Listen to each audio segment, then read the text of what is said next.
നമസ്കാരം, എല്ലാവർക്കും സ്വാഗതം. ഇന്നത്തെ ഡെയിലി അപ്ഡേറ്റ്സിലേക്ക്. ഇന്ന് 2026 മാർച്ച് മാസം 19-ാം തീയതി വ്യാഴാഴ്ച. ഇന്നത്തെ പ്രധാനപ്പെട്ട വാർത്താ അപ്ഡേറ്റുകളും നാളെയും വരും ദിവസങ്ങളിൽ നിങ്ങളെല്ലാവരും അറിഞ്ഞിരിക്കേണ്ട, ശ്രദ്ധിക്കേണ്ട വളരെ പ്രധാനപ്പെട്ട അറിയിപ്പുകൾ, അപ്ഡേറ്റുകളൊക്കെയാണ് ഡെയിലി അപ്ഡേറ്റ്സിൽ നിങ്ങളുമായിട്ട് ഷെയർ ചെയ്യുന്നത്. സോ എല്ലാ പ്രേക്ഷകരും പൂർണ്ണമായിട്ട് ഈ അപ്ഡേറ്റുകൾ ശ്രദ്ധിക്കുക. നിങ്ങളെല്ലാവരും വീഡിയോ ഒന്ന് ലൈക്ക് ചെയ്ത് എല്ലാ പ്രേക്ഷകരിലേക്കും മറക്കാതെ ഷെയർ ചെയ്ത് എത്തിക്കുക. നമ്മുടെ വാട്സപ്പ് ഗ്രൂപ്പിൽ ജോയിൻ ചെയ്യുക. വാർത്തകളും അറിയിപ്പുകളും എല്ലാ ദിവസവും കൃത്യമായി നിങ്ങൾക്ക് വാട്സപ്പ് ഗ്രൂപ്പിൽ ലഭ്യമാകുന്നതാണ്. വാട്സപ്പ് ഗ്രൂപ്പിൻ്റെ ലിങ്ക് വീഡിയോയുടെ ഡിസ്ക്രിപ്ഷനിൽ അതുപോലെ തന്നെ കമൻറ്റിൽ നൽകിയിട്ടുണ്ട്. സോ എല്ലാ പ്രേക്ഷകരും മറക്കാതെ ഏതെങ്കിലും ഒരു ഗ്രൂപ്പിൽ ജോയിൻ ചെയ്യുക. വാർത്തകൾ എല്ലാവരിലേക്കും ഷെയർ ചെയ്യുക. ഏറ്റവും ആദ്യത്തെ പ്രധാനപ്പെട്ട വാർത്താ അപ്ഡേറ്റ്. സംസ്ഥാനത്തെ വാഹന ഉടമകൾക്ക് വലിയ ആശ്വാസമായി സർക്കാരിൻ്റെ പുതിയ പ്രഖ്യാപനം എത്തിയിരിക്കുകയാണ്. വിവിധ ഗതാഗത നിയമലംഘനങ്ങളുടെയൊക്കെ തന്നെ പേരിൽ കുമിഞ്ഞുകൂടിയ ട്രാഫിക് പിഴകളൊക്കെ തന്നെ പകുതി തുക നൽകിക്കൊണ്ട് തീർപ്പാക്കാൻ 50% ഇളവിന് ഇതോടെ അവസരമൊരുങ്ങുകയാണ്. കാലങ്ങളായിട്ട് അടയ്ക്കാതെ കിടക്കുന്ന പിഴത്തുകകളൊക്കെ തന്നെ ഈടാക്കുന്നതിനും അതോടൊപ്പം തന്നെ കോടതികളിലെ കേസുകളുടെ എണ്ണം കുറയ്ക്കുന്നതിനുമായിട്ടാണ് ആഭ്യന്തര വകുപ്പ് ഇത്തരമൊരു പദ്ധതിക്ക് രൂപം നൽകിയിരിക്കുന്നത്.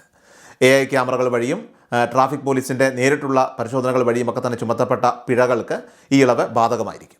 അമിത വേഗത, അതോടൊപ്പം തന്നെ ഹെൽമറ്റ് ധരിക്കാതിരിക്കുക, സീറ്റ് ബെൽറ്റ് ധരിക്കാതിരിക്കുക, സിഗ്നൽ ലംഘനം തുടങ്ങിയ കുറ്റകൃത്യങ്ങൾക്ക് ലഭിച്ച ചെല്ലാനുകൾ പകുതി തുക അടച്ചുകൊണ്ട് തീർപ്പാക്കാൻ സാധിക്കും.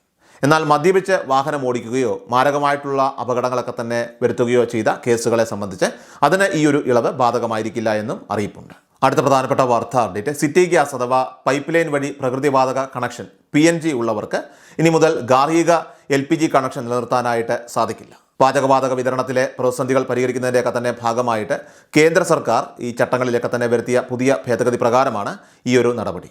കേരളത്തിൽ നിലവിൽ പൈപ്പ് ലൈൻ വഴി ഗ്യാസ് കണക്ഷനുള്ള ഒട്ടേറെ വീടുകൾ ഉണ്ടെങ്കിലും ഇതിൽ ഭൂരിഭാഗം പേരും LPG സിലിണ്ടറുകളും കൂടെ തന്നെ ഇപ്പോൾ കൈവശം വയ്ക്കുന്നുണ്ട്. എന്നാൽ ഇപ്പോൾ പുതിയ നിയമം നിലവിൽ വന്നതോടുകൂടി PNG കണക്ഷൻ ഉള്ളവർ തങ്ങളുടെ LPG കണക്ഷൻ ഉടനടി സറണ്ടർ ചെയ്യേണ്ടതാണ്. ഇത്തരക്കാർക്ക് ഇനി മുതൽ സിലിണ്ടറുകളൊക്കെ തന്നെ റീഫില്ല് ചെയ്യാനോ ഭാവിയിൽ പുതിയ LPG കണക്ഷൻ എടുക്കാനോ അനുവാദമുണ്ടാകില്ല.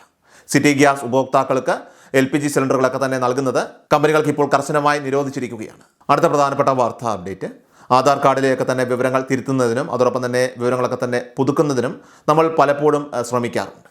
എന്നാൽ ഇപ്പോഴിതാ ആധാർ കാർഡിലെ പേര് മാറ്റുന്നതിന് കേന്ദ്ര സർക്കാർ പുതിയ നിയന്ത്രണങ്ങൾ ഇപ്പോൾ ഏർപ്പെടുത്തിയിരിക്കുകയാണ്.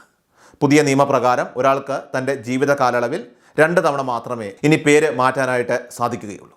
കൂടാതെ ജനനത്തീയതി തിരുത്താനായിട്ട് 1 തവണ മാത്രമേ അവസരം ലഭിക്കൂ എന്നാണ് ഇപ്പോൾ unique identification authority of India അറിയിച്ചിരിക്കുന്നത്. എന്നാൽ മേൽവിലാസം അപ്ഡേറ്റ് ചെയ്യുന്നതിന് നിലവിൽ നിയന്ത്രണങ്ങളില്ല.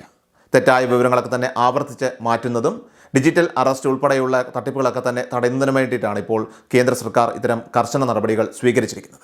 ആധാർ സേവനങ്ങളൊക്കെ തന്നെ കൂടുതൽ വേഗത്തിലും സുതാര്യതയുള്ളതും എളുപ്പത്തിലുമാക്കി മാറ്റുന്നതിനായിട്ട് പുതിയ ആധാർ മൊബൈൽ ആപ്ലിക്കേഷനും സർക്കാർ പുറത്തിറക്കിയിട്ടുണ്ട്. വിവരങ്ങൾ മാറ്റുമ്പോൾ കൃത്യമായ രേഖകൾ സമർപ്പിക്കേണ്ടത് അത്യന്താപേക്ഷിതമാണ്.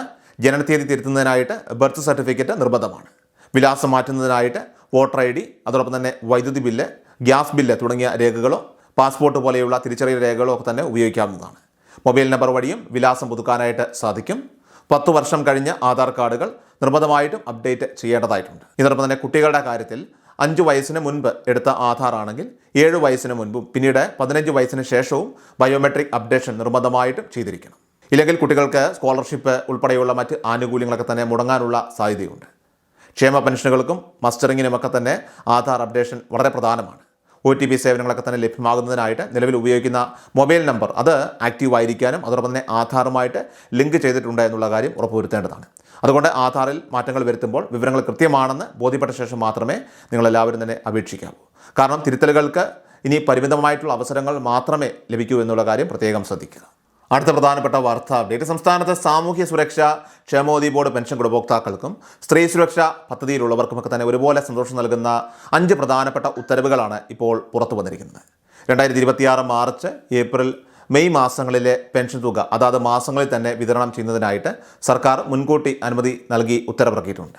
ഇപ്പോൾ പ്രഖ്യാപിച്ചിരിക്കുന്ന നിയമസഭാ തെരഞ്ഞെടുപ്പ് പ്രഖ്യാപനത്തിന് മുന്നോടിയായി തന്നെ ധനവകുപ്പ് പുറപ്പെടുവിച്ച ഈ ഉത്തരവുകൾ വെബ്സൈറ്റുകളിലൊക്കെ തന്നെ ലഭ്യമായി തുടങ്ങിയിട്ടുണ്ട്.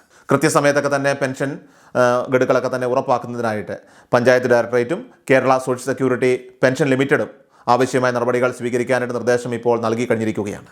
പെൻഷൻ വിതരണവുമായി ബന്ധപ്പെട്ട മറ്റൊരു പ്രധാനപ്പെട്ട അറിയിപ്പ് അത് ജനുവരി മാസത്തെ കുടിശ്ശികയെക്കുറിച്ചാണ്. സാങ്കേതിക കാരണങ്ങളാൽ ജനുവരിയിലെ പെൻഷൻ മുടങ്ങിപ്പോയ 16,000-ലധികം വരുന്ന ഗുണഭോക്താക്കൾക്ക് ആ തുക അത് പുനർവിതരണം ചെയ്യാനായിട്ട് ഇപ്പോൾ സർക്കാർ തുക അനുവദിച്ചിരിക്കുകയാണ്. ഈ തുക അത് അർഹരായവരുടെയൊക്കെ തന്നെ അക്കൗണ്ടുകളിലേക്ക് നേരിട്ട് ഉടൻ തന്നെ എത്തുന്നതായിരിക്കും. അല്ലാത്തവർക്ക് മാർച്ച് മാസത്തെ പെൻഷനോടൊപ്പം തന്നെ ഈ 2000 രൂപ കൂടി ലഭിക്കുന്നതാണ്. ഈ കൂടാതെ ഏപ്രിൽ മാസത്തിലെ പെൻഷൻ അത് വിഷു പ്രമാണിച്ച് നേരത്തെ വിതരണം ചെയ്യാനും തീരുമാനമായിട്ടുണ്ട്. ഏപ്രിൽ 9 നടക്കുന്ന ഇലക്ഷന് മുൻപ് തന്നെ ഗുണഭോക്താക്കളുടെ കൈകളിൽ തുക എത്തിക്കുക എന്ന ലക്ഷ്യത്തോടെ മാർച്ച് 31 മുതൽ തന്നെ വിതരണ നടപടികൾ ആരംഭിക്കുന്നതാണ്.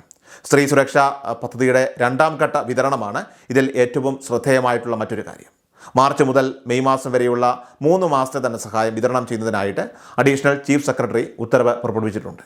ആദ്യഘട്ടത്തിൽ അപേക്ഷ നൽകിയിട്ടും തുക ലഭിക്കാത്തവർക്ക് ഈ ഘട്ടത്തിൽ മുൻഗണന നൽകുന്നതായിരിക്കും. മുൻപ് തുക ലഭിക്കാത്തവർക്ക് കുടിശ്ശിക ഉൾപ്പെടെ ഏകദേശം 4000 രൂപ വരെ മെയ് മാസത്തോടെ ലഭിക്കാൻ സാധ്യതയുണ്ട്. തെരഞ്ഞെടുപ്പിന് മുൻപ് തന്നെ പരമാവധി ആളുകളിലേക്ക് ഈ ആനുകൂല്യങ്ങൾ എത്തിക്കാനാണ് ഇപ്പോൾ തദ്ദേശ സ്വയംഭരണ വകുപ്പും അതോടൊപ്പം തന്നെ ധനവകുപ്പും സംയുക്തമായിട്ട് ശ്രമങ്ങൾ നടത്തുന്നത്. തെരഞ്ഞെടുപ്പിന് മുൻപ് തന്നെ പരമാവധി ആളുകളിലേക്ക് ഈ ഒരു ആനുകൂല്യം എത്തിക്കാനായിട്ടാണ് ഇപ്പോൾ തദ്ദേശ സ്വയംഭരണ വകുപ്പും ധനവകുപ്പും സംയുക്തമായിട്ട് ശ്രമിക്കുന്നത്.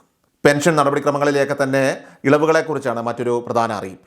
വിധവാ പെൻഷൻ അതോടൊപ്പം തന്നെ അവിവാഹിത പെൻഷൻ ഗുണഭോക്താക്കൾ പുനർവിവാഹം ചെയ്തിട്ടില്ല എന്നുള്ള സർട്ടിഫിക്കറ്റ് നോൺ റീമാരേജ് സർട്ടിഫിക്കറ്റ് സമർപ്പിക്കേണ്ട കാലാവധി മാർച്ച് 31 നിന്നും ജൂൺ 30 വരെ നീട്ടിയിട്ടുണ്ട്. ഇത് ഗുണഭോക്താക്കൾക്ക് വലിയൊരു ആശ്വാസമാകും.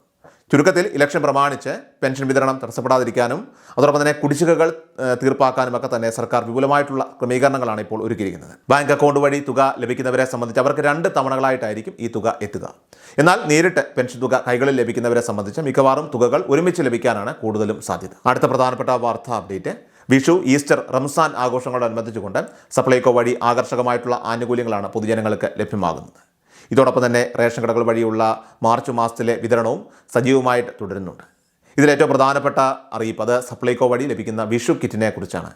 അത് 1 കിലോ പഞ്ചസാര, 1/2 കിലോ വീതം ചെറുപയർ, വൻപയർ, കടല, ശർക്കരപ്പൊടി എന്നിവയും അതോടൊപ്പം തന്നെ ശബരിയുടെ പായസ മിക്സ്, പായസക്കൂട്ട്, നെയ്യ്, ജീരകം, കടുക്, പുട്ടുപൊടി, ഉപ്പുപൊടി, ചിക്കൻ മസാല, ഗരം മസാല, 1 ലിറ്റർ വെളിച്ചെണ്ണ, 250 ഗ്രാം ചായപ്പൊടി എന്നിങ്ങനെ 16 ഇനങ്ങൾ അടങ്ങിയതാണ് ഈ കിറ്റ്.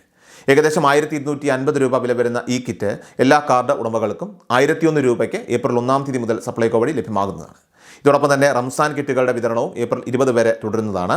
കൂടാതെ സപ്ലൈകോയിൽ നിന്നും 1000 രൂപയുടെ സബ്സിഡി ഇതര സാധനങ്ങൾ വാങ്ങുന്നവർക്കായിട്ട് വിഷു കൈനീട്ടം എന്ന പേരിൽ സവിശേഷമായിട്ടുള്ള ഒരു കൂപ്പൺ പദ്ധതിയും ഒരുക്കിയിട്ടുണ്ട്. ഇതിലൂടെ ലഭിക്കുന്ന 101 രൂപയുടെ ഇളവ് ഏപ്രിൽ 16 മുതൽ മെയ് 31 വരെയുള്ള കാലയളവിൽ സപ്ലൈകോയുടെ ഔട്ട്ലെറ്റുകളിൽ അതായത് മെഡിക്കൽ സ്റ്റോറുകളിലും പെട്രോൾ പമ്പുകളും ഒക്കെ തന്നെ ഒഴികെ ബാക്കി എല്ലാ കേന്ദ്രങ്ങളിലും നിങ്ങൾക്ക് റിഡീം ചെയ്യാവുന്നതാണ്. ഏറ്റവും അവസാനമായിട്ട് സംസ്ഥാനത്ത് സ്വർണ്ണവില പരിശോധിച്ചാൽ സംസ്ഥാനത്ത് സ്വർണ്ണവിലയിൽ ചാഞ്ചാട്ടം തുടരുകയാണ്.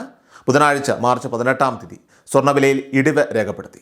22 കാരറ്റ് സ്വർണ്ണത്തിന് ഗ്രാമിന് 30 രൂപ കുറഞ്ഞ് 14,460 രൂപയാണ്. പവന് 240 രൂപ കുറഞ്ഞ് 1,15,680 രൂപയിലാണ് വ്യാപാരം പുരോഗമിക്കുന്നത്. ഡെയിലി അപ്ഡേറ്റ്സ് പൂർണ്ണമാവുകയാണ്.